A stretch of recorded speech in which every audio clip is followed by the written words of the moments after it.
try to know how to make a sentence. How to make a sentence.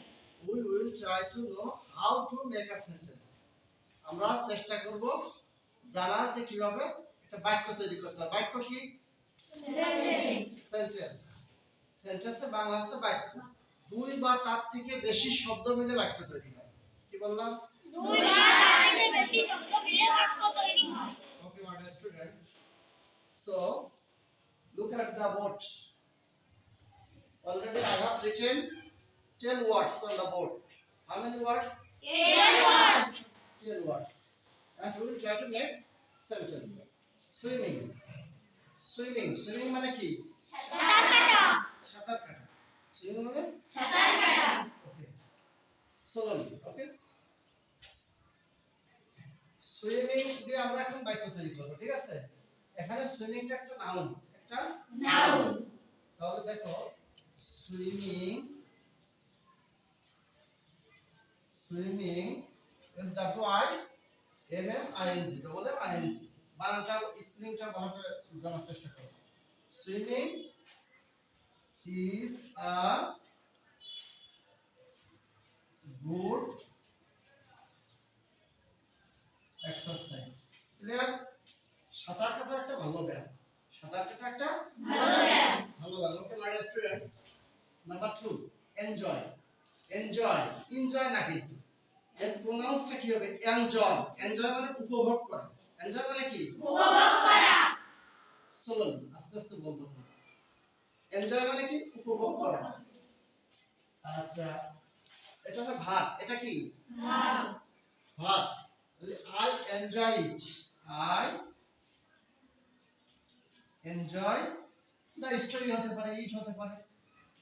I enjoy it. দেখো একটা ভাব, এটা কি? Subject, এটা ভাব, এটা object. Okay my dear students, number 3 active. Active মানে খুবই চঞ্চল, কর্মঠ, ঠিক আছে? অ্যাক্টিভের অর্থ অ্যাক্টিভ। তাহলে প্রথমে আছে কিন্তু এ মানে ভাওয়েল আছে। প্রথমে কি আছে? ভাওয়েল। এই আর ওই এগুলো ভাওয়েল। তাহলে সেন্টেন্স দেখো সোজাভাবে লেখা যায় যে হি ইজ অ্যাক্টিভ। এটাই নাও, হি ইজ অ্যাক্টিভ।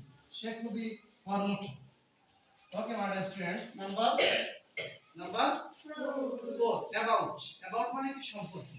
অ্যাবাউট মানে সম্পর্কে। I am talking about you. আমি তোমার সম্পর্কে কথা বলছি। I am talking about you. I am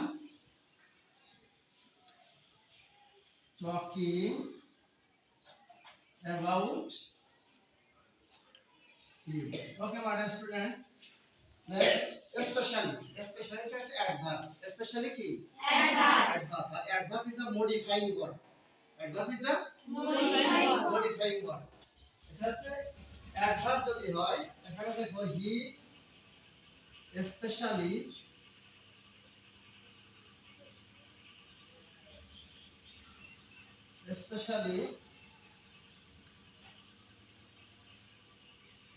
goes to Dhaka. সে বিশেষভাবে কোথায় যায়? ঢাকায় যায়। ঢাকায় সে বিশেষভাবে যায়। He especially goes to Dhaka. স্পেশালিটা কি? অ্যাডভার্ব। আর ওটা কি? ভার্ব। ওকে মানে স্টুডেন্ট নাম্বার 6 রান। রান হচ্ছে একটা ভার্ব। রানটা একটা কি? ভার্ব।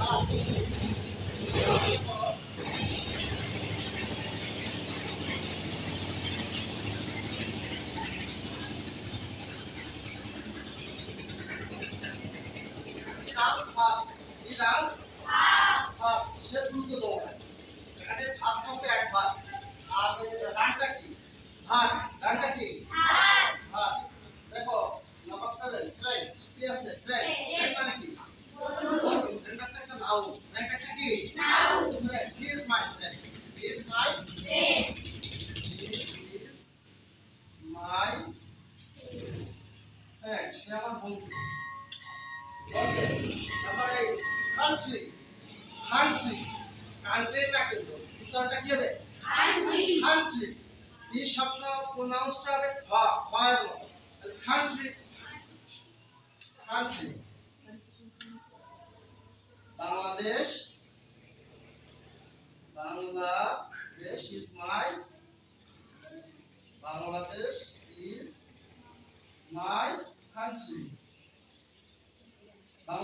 কি আমার দেশ বাংলাদেশ, আমার দেশ বাংলাদেশ। পার্ক, পার্ক একটা জায়গা না, this is a park, this is a Park. এটা noun, this is a park. এইভাবে কিন্তু ইজি ওয়েতে আমরা সেন্টেন্স তৈরি করে শিখবো, ঠিক আছে?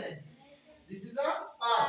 ক্লেভার, ক্লেভার মানে কি চালাক, এটা হচ্ছে একটা অ্যাডজেক্টিভ, এটা কি Adjective. অ্যাডজেক্টিভ, আর adjective is a qualifying word, adjective is a Qualified. যেমন adverb is a modifying word, তারপরে নাউনটা কি নেমিং ওয়ার্ড, প্রোনাউন হচ্ছে রিপ্লেসিং ওয়ার্ড, এটা হচ্ছে ক্লেভারটা অ্যাডজেক্টিভ। তাহলে he is a clever man, he is a clever man, সে একজন কি চালাক মানুষ, he is a clever man. এখানে একটা ইনফরমেশন দেখো, আর্টিকেলের পরে কয়টা ওয়ার্ড আছে এখানে? দুইটা, একটা হচ্ছে ক্লেভার আর একটা হচ্ছে ম্যান, দুইটা। আর্টিকেলের পরে যদি দুইটা ওয়ার্ড থাকে তাহলে মাঝে যেটা থাকবে সেটা অবশ্যই অ্যাডজেক্টিভ হবে, আর শেষে যেটা থাকবে সেটা তো নাউনই হবে। আর্টিকেলের পরে যদি তিনটা ওয়ার্ড থাকে তাহলে প্রথমটা অ্যাডভার্ব, তারপর হচ্ছে অ্যাডজেক্টিভ, তারপরে নাউন। আর আর্টিকেলের পরে যদি একটা ওয়ার্ড থাকে অবশ্যই সেটা নাউন হবে, এটা কি হবে? Noun. আর্টিকেলের পরে একটা ওয়ার্ড থাকলে অবশ্যই নাউন হবে, দুইটা থাকলে প্রথমটা অ্যাডজেক্টিভ পরেরটা নাউন, তিনটা থাকলে প্রথমটা অ্যাডভার্ব তারপর অ্যাডজেক্টিভ তারপর noun. Okay, okay my dear students, nice meeting you, thank you everybody.